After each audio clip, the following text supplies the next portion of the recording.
Welcome to the Roy Morgan Weekly Update. This is the 6th week of the Albanese government and we have our first full monthly unemployment reading and the news is good. We also have the results of a special Roy Morgan SMS poll of Victorians ahead of this year's state election due in November. So let's start there. In Victoria, the ALP led by Premier Daniel Andrews has a large lead on a two-party preferred basis. The ALP on 59.5% is nearly 20 percentage points ahead of the Liberal National Coalition on only 40.5. This is a swing of 2.2 percentage points to the ALP since the 2018 Victorian state election, which was easily won by the ALP. But consumer confidence in Victoria remains low at only 84.3 points, barely changed from last week. Now, if we had a head-to-head contest between Premier Daniel Andrews and opposition leader Matthew Guy, the results are even better for the Premier. Nearly 2/3 of Victorian electors, 64.5%, select Daniel Andrews as the better Premier, only 35.5% for Matthew Guy.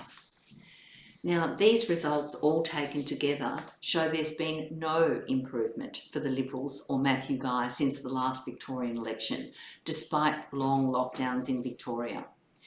And if anything, the Liberals are even further behind now than they were 4 years ago.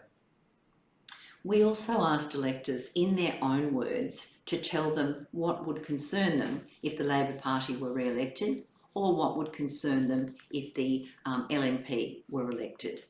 And in relation to a re-elected ALP government led by Victorian Premier Daniel Andrews, the key themes that emerged were allegations of corruption and lack of accountability, a lack of transparency and the secrecy of government, the state of healthcare and health services, including the availability of ambulances, Daniel Andrews' arrogant and dictatorial governing style, and the amount of debt and out-of-control spending. However, most ALP supporters said there was nothing that concerned them if Daniel Andrews was re-elected.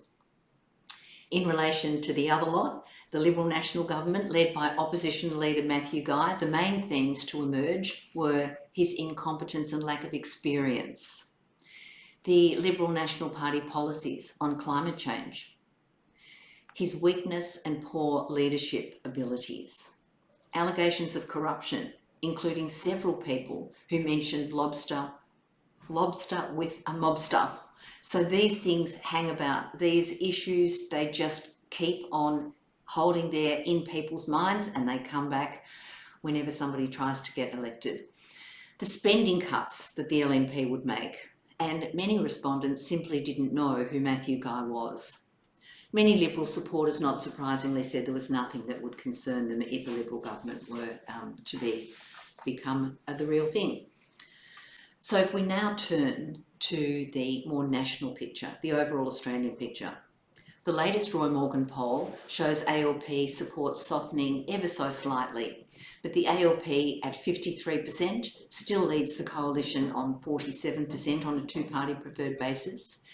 And in good news for Anthony Albanese, the latest government confidence rating is up. It's up 3.5 points to 111. And this basically means that more people think the country's going in the right direction than the wrong direction. 45% of Australians now say the country's going in the right direction. Only 34% say it's going in the wrong direction. But consumer confidence remains low and is down even one more percentage point at 83.7. That's taken before the Reserve Bank's decision about a third consecutive interest rate increase. If we now think about consumer confidence by housing status, and this is something we've been watching very closely over the last couple of weeks, this really shows who's hurting from the Reserve Bank interest rate increases.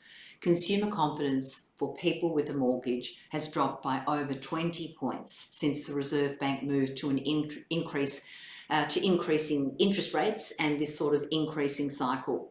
For homeowners, it's down about 15 points. But interestingly, we see there for renters, consumer confidence is virtually unchanged during the last couple of months.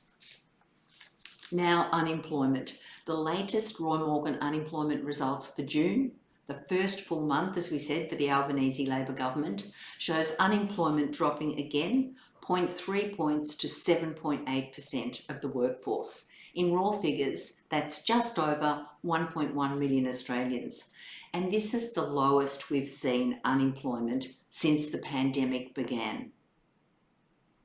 Thank you for listening. I look forward to joining you next week when once again we'll have the latest data on consumer confidence, inflation expectations, voting intentions, and all of these numbers will actually show the reaction to the Reserve Bank's interest rate decision today. I'd also encourage anyone looking for more information on the latest Roy Morgan data to subscribe to our YouTube channel for all the latest political, economic and market research data and insights. See you next week.